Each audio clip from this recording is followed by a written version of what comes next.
How arrogant to think that you could make a better version of man than God, who made us perfectly in his image. Did he though? With God's supposed resources, I could absolutely make a much better man than he did. I'd be willing to bet that you could too, because would you create man to be as limited as we are? If you were creating a species, would you make it to where they spent more time being old than young? Would you make it where they have to spend a third of their life sleeping? Would you make it where he has to constantly be eating daily to keep himself going?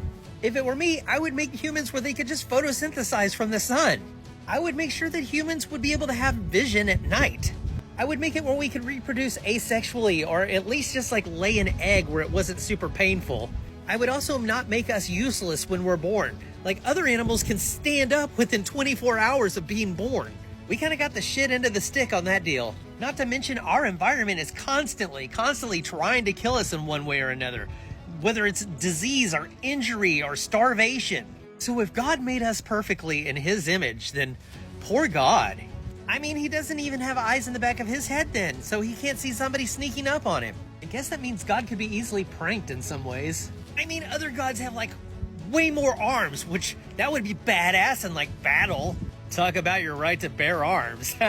Some gods have super strength or wings or able to manipulate fire or something like that. I want to be made in one of their images. Why did we have to end up with a god that was built like this instead of being like this or this?